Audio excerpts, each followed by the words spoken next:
David Lynch is David Lynch for a reason, and I think that this is probably my favorite David Lynch film, probably even supersedes Blue Velvet, and it's, to think it could have been a TV show, and it totally wouldn't have worked as well, and Natalie Watts is on the radar and is a star because of this film, and with good reason, and it's just, in many ways, the coming out party for Guillermo del Toro, because he's that guy who did Blade or whatever. But no, this guy can tell beautiful stories, and when you look at the art that he himself came up with, he can create visually dynamic and immersive experiences as you're watching this big screen.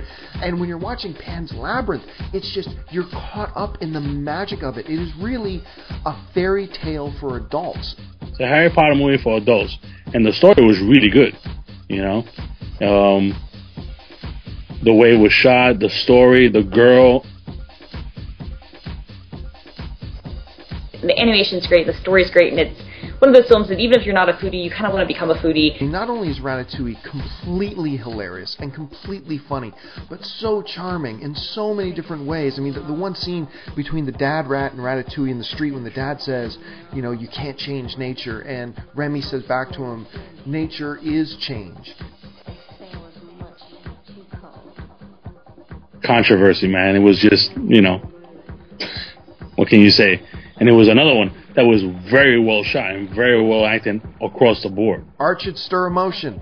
And I don't know that any movie of the past 10 years stirred more emotion and controversy than Passion of the Christ. No Country for Old Men is one of those films that starts out slow, you don't know where it's going, and it's anyone who is wanting to know how to pace a film should sit down and should be forced to watch No Country for Old Men and see what the Coen brothers did, because the pacing is absolutely perfect. You're on the edge of your seat the entire time. One of the best screen villains in ages. Javier Bardem ruled this film. Not only is it Mickey Rourke's kind of return, it's such a great kind of profile of what happens when you go from being on top to being forgotten. It's hard to argue that Spider-Man 2 doesn't deserve to be up here, but I don't even think it's the best. The decade this was the decade of superhero movies. I personally think X-Men 2 is the greatest superhero film. Did a very good job with Batman Begins, and then of course, with The Dark Knight, and then Jon Favreau, Iron Man, and Spider-Man and stuff like that, and they were all really good.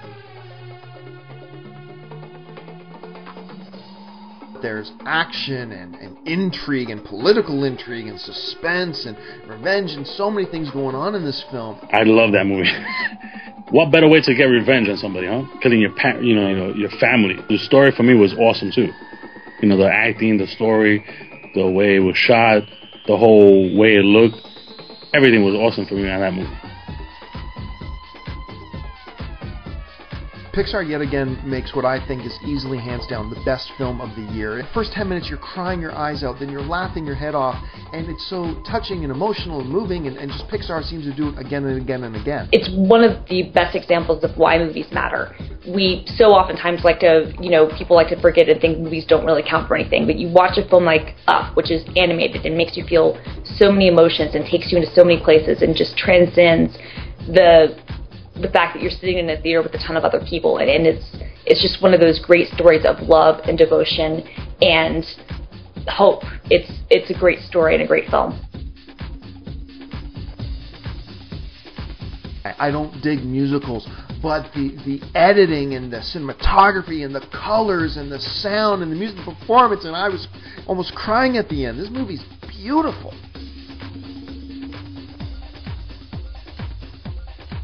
Leonardo DiCaprio, Mark Wahlberg, Matt Damon, the whole thing, Jack Nicholson, oh my god, the film, the soundtrack, the whole story, just an amazing, amazing film. A lot of people don't realize that The Departed is actually a remake of my favorite cop film of all time, the Asian film Infernal Affairs. And, it was just such a masterful, masterful job. Scorsese really nailed it and really deserved the Oscar for this.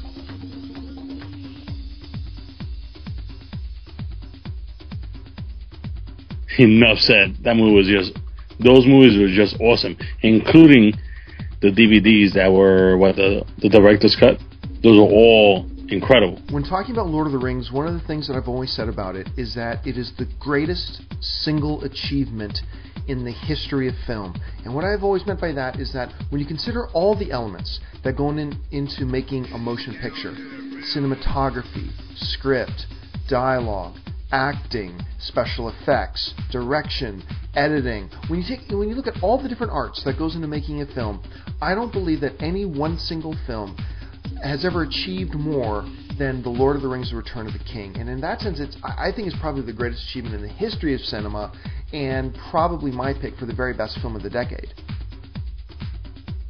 Well, that does it for our list. I'm sure yours might look a little bit different than ours. So for Kelvin, Christina, and myself, thanks for joining us, and here's looking forward to 10 more great years of movies at your local AMC theater.